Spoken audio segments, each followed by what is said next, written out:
नमस्कार मेरे नौजवान साथियों, कैसे हैं आप सब। आशा करते हैं आप सभी स्वस्थ और प्रसन्न होंगे तथा लगातार सीख रहे होंगे। दोस्तों, आज हम आपसे बात करेंगे विश्व पर्यावरण दिवस के बारे में। चलिए शुरू करते हैं आज का लेक्चर। दोस्तों, आपको पता है कि विश्व पर्यावरण दिवस प्रत्येक वर्ष 5 जून को मनाया जाता है। ठीक है, यानी वर्ल्ड इन्वायरमेंटल डे 5 जून को मनाया जाता है। तो 2025 में भी ये 5 जून को ही मनाया गया है, जिसकी वैश्विक मेज़बानी दक्षिण कोरिया यानी कोरिया गणराज्य के द्वारा की गई। यहाँ पे हम बात यहाँ पे हम बात बता दें आपको कि कोरिया गणराज्य कहने का मतलब है कि यहाँ पे उत्तर कोरिया और दक्षिण कोरिया को शामिल किया जाता है। ठीक है, यानी कोरिया प्रायद्वीप है ये एक प्रकार का, तो दक्षिण कोरिया ने इसकी मेज़बानी की है। इसके अतिरिक्त प्रधानमंत्री यानी जो हमारे प्रधानमंत्री हैं नरेंद्र मोदी जी, उन्होंने अरावली ग्रीन वॉल प्रोजेक्ट, दोस्तों ये अरावली ग्रीन वॉल प्रोजेक्ट की जो शुरुआत हुई थी वो 25 मार्च 2023 को की गई थी। ठीक है, तो अरावली ग्रीन वॉल प्रोजेक्ट के हिस्से के रूप में एक पेड़ माँ के नाम, और जो एक पेड़ माँ के नाम की अभियान की शुरुआत हुई थी वो 2024 में हुई थी। एक पेड़ माँ के नाम पहल के अंतर्गत एक बरगद का पौधा लगाएंगे। ठीक है, तो अभी तक हमने देखा कि 5 जून को विश्व पर्यावरण दिवस मनाया जाता है, और इस वर्ष जो मनाया गया है तो दक्षिण कोरिया ने मेज़बानी की है उसकी, और हमारे प्रधानमंत्री ने अरावली ग्रीन वॉल प्रोजेक्ट के हिस्से के रूप में एक पेड़ माँ के नाम पहल के अंतर्गत एक बरगद का पौधा लगाया है। अब देख लेते हैं विश्व पर्यावरण दिवस 2025 के बारे में। तो अगर हम थीम की बात करें तो विश्व पर्यावरण दिवस यानी वर्ल्ड एनवायरनमेंट डे की स्थापना 1972 में संयुक्त राष्ट्र महासभा द्वारा की गई थी। संयुक्त राष्ट्र महासभा इसकी स्थापना 24 अक्टूबर 2045 को की गई थी। 24 अक्टूबर 1945 को की गई थी इसकी स्थापना। ठीक है, इसीलिए प्रत्येक वर्ष संयुक्त राष्ट्र दिवस 24 अक्टूबर को मनाया जाता है, तो ये भी आपको याद रखना है। तो विश्व पर्यावरण दिवस की शुरुआत किसने की थी? तो संयुक्त राष्ट्र महासभा ने की थी। ठीक है, जिसकी पहली बार जो चर्चा है वो मानव पर्यावरण पर स्टॉकहोम सम्मेलन द्वारा आयोजित पर्यावरणीय मुद्दों पर केंद्रित पहले प्रमुख वैश्विक शिखर सम्मेलन में की गई थी। तो दोस्तों, जो स्टॉकहोम सम्मेलन हुआ था वो भी आपका 1972 में ही हुआ था। तो आप ये भी कह सकते हो कि विश्व पर्यावरण दिवस की शुरुआत कब हुई थी? तो स्टॉकहोम सम्मेलन के साथ 1972 में हुई थी, शुरुआत हुई थी, लेकिन मनाया ये पहली बार 1973 में गया था। ठीक है, तो ये आपको याद रखना है। 1973 में अपनी स्थापना दिवस के बाद से इस आयोजन का नेतृत्व संयुक्त राष्ट्र पर्यावरण कार्यक्रम, जिसे हम इंग्लिश में यूनेप कहते हैं, यानी यूनाइटेड नेशनल इन्वायरमेंटल प्रोग्राम। ठीक है, यूनाइटेड नेशन इन्वायरमेंटल प्रोग्राम, और यूनेप की स्थापना हुई थी वो 5 जून 1972 को हुई थी। ठीक है, तो द्वारा किया जाता है। यानी विश्व में प्रत्येक वर्ष 5 जून को जो पर्यावरण दिवस मनाया जाता है उसकी मेज़बानी कौन करता है? तो यूनेप करता है, और इसकी स्थापना 1972 में हुई थी। ठीक है, यह ऐतिहासिक सम्मेलन वैश्विक रूप से पर्यावरण संरक्षण में एक महत्वपूर्ण भूमिका निभाता है। इस साल अगर हम थीम की बात करें तो विश्व पर्यावरण की थीम है प्लास्टिक प्रदूषण को हराना, यानी बीट प्लास्टिक पॉल्यूशन। थीम का उद्देश्य प्लास्टिक के उत्पादन, उपयोग और निपटान के बारे में जागरूकता बढ़ाना है। प्लास्टिक के उपयोग को मना करना, इसे रिफ्यूज कम करना यानी रिड्यूस, पुनः उपयोग करना यानी रीयूज, और रिसाइकिल यानी पुनर्चक्रण यानी रिसाइकिल करने जैसे समाधानों को बढ़ाना है। इसे आप 4R के अंतर्गत भी रख सकते हो। एक R मतलब रिफ्यूज, दूसरा रिड्यूस, तीसरा रीयूज, चौथा है आपका रिसाइकिल। महत्व की बात करें तो प्लास्टिक प्रदूषण को बढ़ाता है, जैव विविधता की हानि के लिए भी जिम्मेदार है और जलवायु परिवर्तन में भी महत्वपूर्ण भूमिका निभाता है। प्रत्येक वर्ष 11 मिलियन टन, दोस्तों यहाँ पे 1 मिलियन में आपका 10 लाख होता है, ठीक है, और 1 टन में आपके 10 क्विंटल होते हैं। तो ये भी आपको याद रखना है, 1 टन में 10 क्विंटल और 1 मिलियन मतलब 10 लाख। तो यहाँ पे 11 मिलियन टन प्रत्येक वर्ष प्लास्टिक जल निकायों में प्रवेश करता है, जबकि लैंडफिल और सीवेज से निकलने वाले माइक्रोप्लास्टिक मिट्टी को प्रदूषित करते हैं। प्लास्टिक प्रदूषण की वैश्विक लागत प्रति वर्ष 300 से 600 बिलियन अमेरिकी डॉलर है। दोस्तों ये मिलियन नहीं है, बिलियन है, ठीक है। तो जो लागत आती है प्रत्येक वर्ष वो 300 से 600 बिलियन अमेरिकी डॉलर आंकी गई है। भारत प्रत्येक वर्ष लगभग 9.3 मिलियन टन प्लास्टिक अपशिष्ट उत्पन्न करता है, जो वैश्विक कुल कचरा अपशिष्ट का लगभग 20% है। ईंधन जलाने से प्रति वर्ष 5.8 मिलियन टन से अधिक विषैले प्रदूषक उत्सर्जित होते हैं, यानी कि बाहर निकलते हैं। और ईंधन जलाने का मतलब है यहाँ पे पेट्रोलियम, कोयला और प्राकृतिक गैस यानी नेचुरल गैस का उपयोग, ये आपका ईंधन है। इसे हम जैविक ईंधन भी कहते हैं। अब बात करते हैं एक पेड़ माँ के नाम अभियान। इस पहल का उद्देश्य माताओं के नाम पर पेड़ लगाकर उन्हें सम्मानित करना है, जो पर्यावरण संरक्षण और मातृत्व के प्रति श्रद्धांजलि को एक साथ जोड़ती है। यह इस बात का प्रतीक है कि जिस तरह पेड़ जीवन को पोषित और पालते हैं, ठीक उस वैसे ही माताएं भी जीवन को पोषित और पालती हैं। इस पहल की शुरुआत विश्व पर्यावरण दिवस 5 जून 2024 को प्रधानमंत्री द्वारा की गई थी। यानी एक पेड़ माँ के नाम अभियान की शुरुआत 5 जून को की थी। 5 जून 2024 को प्रधानमंत्री नरेंद्र मोदी जी ने की थी। उद्देश्य क्या था इसका? तो पर्यावरण संरक्षण और वन क्षेत्र को बढ़ाना तथा माताओं को सम्मान देते हुए सतत विकास का समर्थन करना इसका उद्देश्य था। यानी कि एक पेड़ माँ के नाम में 4 चीज़ें शामिल थीं।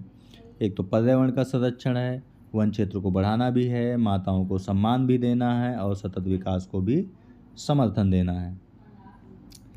विश्व रिकॉर्ड उपलब्धि 22 सितंबर 2024 को प्रादेशिक सेना की 138 इन्फेंट्री बटालियन और पारिस्थितिक कार्य बल ने जैसलमेर में 1 घंटे में 5 लाख से और अधिक पौधे लगाए थे। अब देखते हैं अरावली ग्रीन वॉल प्रोजेक्ट की, जिसकी शुरुआत 2023 में हुई थी। अभी हमने ऊपर भी बताया आपको।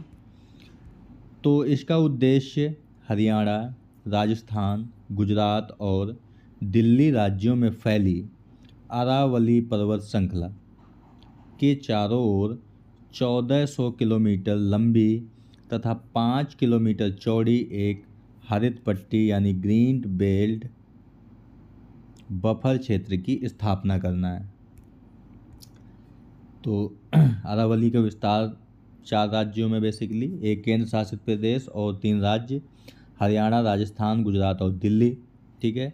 इसकी सबसे ऊंची चोटी गुरु शिखर है, ठीक है। गुरु शिखर इसकी सबसे ऊंची चोटी है। और माउंट आबू एक आपका तीर्थ स्थल है, माउंट आबू, जो कि जैन धर्म से संबंधित है, वो भी आपकी अरावली पर्वत पर ही है। और ये जो ग्रीन वॉल प्रोजेक्ट है इसकी ये कहाँ से प्रेरित है, अगर देखें हम तो अफ्रीका की ग्रेट ग्रीन वॉल परियोजना से प्रेरित है, जो पश्चिम में सेनेगल से पूर्व में जिबूती तक फैली है।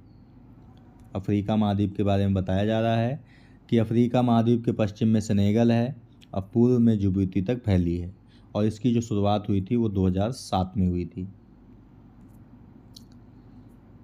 दोस्तों इस चित्र में आप अरावली रेंज को देख सकते हैं, यानी भारत में बताया गया है यहाँ पे। तो अरावली रेंज आपकी ये है।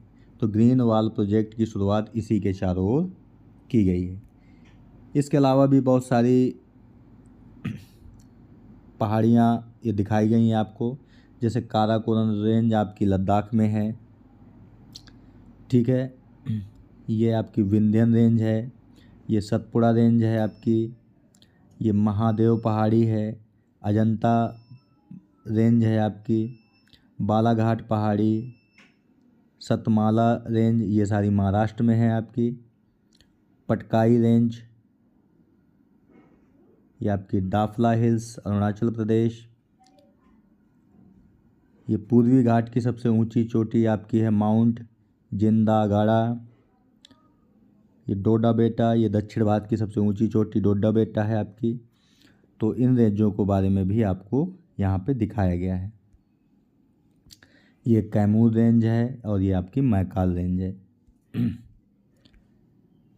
अगर इस ग्रीन वॉल प्रोजेक्ट की उद्देश्य की बात करें तो इसका उद्देश्य भूमि क्षरण और थार रेगिस्तान के पूर्व की ओर विस्तार को रोकना है। इसके लिए अरावली पर्वतमाला के साथ पोरबंदर से पानीपत तक एक हरित पट्टी यानी ग्रीन बेल्ट का निर्माण किया जाएगा। कहाँ से कहाँ तक? पोरबंदर से पानीपत तक। ये दोस्तों अफ्रीका में जो ग्रीन वॉल है आपका वो दिखाया गया है, जिसकी शुरुआत 2007 में की थी, हमने बताया आपको। ये आपका सेनेगल देश है और ये आपका जिबूती है। तो ये आपका ग्रीन वॉल प्रोजेक्ट है जो कि अफ्रीका महाद्वीप के अंतर्गत आता है, ठीक है। यह वनीकरण प्रयास क्षतिग्रस्त भूमि को पुनः स्थापित करेगा, पश्चिमी भारत और पाकिस्तान से आने वाली रेतीली धूल को रोकने में सहायता करेगा, जैव विविधता को बढ़ाएगा, कार्बन अवशोषण को बढ़ाएगा, वन्य जीव आवास उपलब्ध कराएगा एवं जल गुणवत्ता जैसी पारिस्थितिकीय सेवाओं को बेहतर बनाएगा। इसके लिए ये ग्रीन वॉल प्रोजेक्ट लाया गया है। आवश्यकता की बात करें तो इसरो द्वारा desertification and land degradation Atlas के अनुसार वर्ष 2018-19 में भारत के कुल भौगोलिक क्षेत्र, और आपको पता है कि भारत का जो क्षेत्रफल है 3,32,287 वर्ग किलोमीटर है, यानी 328.72 मिलियन हेक्टेयर का लगभग 97.85 मिलियन हेक्टेयर यानी 29.7% क्षेत्र भूमि क्षरण से प्रभावित है। यानी भारत का कुल क्षेत्र कितना भूमि क्षरण से प्रभावित है? तो 29.7%। अरावली एक प्रमुख क्षीण क्षेत्र है, यानी कि क्षरण द्वारा क्षेत्र है, भूमि क्षरण यहाँ ज़्यादा होता है, जिसे भारत द्वारा 26 मिलियन हेक्टेयर भूमि पुनर्स्थापन लक्ष्य के अंतर्गत हरा भरा बनाने के लिए लक्षित किया गया है। अब देखते हैं कि भारत में उच्च प्लास्टिक प्रदूषण के प्रमुख कारण क्या हैं। तो उच्च प्लास्टिक खपत, भारत प्रतिवर्ष लगभग 3.5 मिलियन टन प्लास्टिक अपशिष्ट उत्पन्न करता है, जिसमें प्रति व्यक्ति खपत लगभग 11 किलोग्राम है। यानी एक व्यक्ति प्रति वर्ष लगभग 11 किलोग्राम प्लास्टिक का उपयोग कर रहा है। ये औद्योगिकरण और उपभोक्तावाद के बढ़ने का कारण है। परिणामस्वरूप भारत विश्व स्तर पर प्लास्टिक प्रदूषण फैलाने वाले शीर्ष 10 देशों में शामिल है। आपको कमेंट बॉक्स में बताना है कि सबसे ज़्यादा प्रदूषण यानी प्लास्टिक प्रदूषण फैलाने वाला देश कौन सा है। इसके अलावा प्लास्टिक प्रदूषण के लिए जिम्मेदार है कुप्रबंधित अपशिष्ट प्रबंधन, भारत में केवल 15 से 20% प्लास्टिक अपशिष्ट का ही पुनर्चक्रण किया जाता है, जबकि शेष अपशिष्ट लैंडफिल, जल निकायों में डाल दिया जाता है या जला दिया जाता है। अधिकांश पुनर्चक्रण अनौपचारिक है, जिसमें 90% अपशिष्ट बीनने वालों द्वारा किया जाता है, जो असुरक्षित परिस्थितियों में कार्य करते हैं। सिंगल यूज प्लास्टिक का प्रभुत्व है। वर्ष 2023 में भारत के कुल प्लास्टिक अपशिष्ट का लगभग 43% यानी लगभग 4.5 million ton single use plastic था। हालांकि कुछ राज्यों में इन पर प्रतिबंध है, लेकिन प्रवर्तन कमज़ोर है और विकल्प या तो महंगे हैं या उपलब्ध ही नहीं है। इसके अलावा नदियों और महासागरों में प्लास्टिक कचरा। तो नदियों और महासागरों में प्लास्टिक अपशिष्ट विश्व की शीर्ष 10 नदियों में से 3 यानी गंगा, सिंधु और ब्रह्मपुत्र, जो 90% प्लास्टिक अपशिष्ट लाती हैं, भारत में। यानी कि विश्व की 10 ऐसी नदियां हैं जो प्लास्टिक का परिवहन करती हैं, उसमें से 3 तो भारत में है। देश प्रतिवर्ष महासागरों में 0.6 मिलियन टन प्लास्टिक अपशिष्ट छोड़ता है। इसके अलावा प्लास्टिक प्रदूषण के लिए जिम्मेदार है तीव्र शहरीकरण। तो टियर 1 शहरों से निकलने वाला अपशिष्ट भारत के दैनिक अपशिष्ट का 72.5% है। बंगलुरु और मुंबई जैसे शहरों में, जहां दैनिक अपशिष्ट 9,000 टन से अधिक है, प्लास्टिक प्रदूषण नियोजन, डिजाइन और शासन में संरचनात्मक विफलता को भी दर्शाता है। कई उपभोक्ता और छोटे व्यवसाय सतत विकल्पों तथा उचित निपटान विधियों के प्रति जागरूक नहीं हैं। भारत में प्लास्टिक अपशिष्ट प्रबंधन से संबंधित कुछ नियम भी बनाए गए हैं ताकि हम प्लास्टिक प्रदूषण को कम कर सकें। जैसे प्लास्टिक अपशिष्ट प्रबंधन अधिनियम 2016, प्लास्टिक अपशिष्ट प्रबंधन संशोधन नियम 2022, यानी प्लास्टिक अपशिष्ट प्रबंधन जो नियम पहली बार लाया गया था वो 16 में लाया गया था, फिर संशोधन किया गया 22 में, फिर संशोधन किया गया इसमें 2024 में। इसके अलावा स्वच्छ भारत मिशन जो कि 20 नहीं होगा, 2 होगा, 2 अक्टूबर 2014 को लाया गया था। और इंडिया प्लास्टिक पैक्ट, ये कुछ ऐसे काम हैं जो भारत सरकार ने प्लास्टिक प्रदूषण को कम करने के लिए किए हैं कानूनी रूप से। तो दोस्तों, आज हमने बात की आपसे विश्व पर्यावरण दिवस के बारे में, अरावली ग्रीन वॉल प्रोजेक्ट के बारे में चर्चा की, एक पेड़ माँ के नाम पर भी चर्चा की, विश्व पर्यावरण दिवस कब मनाया जाता है, इसकी शुरुआत कब की गई थी, किसने इसकी शुरुआत की थी और इसे अब कौन संभालता है, ये सब हमने आपसे चर्चा की। ठीक है,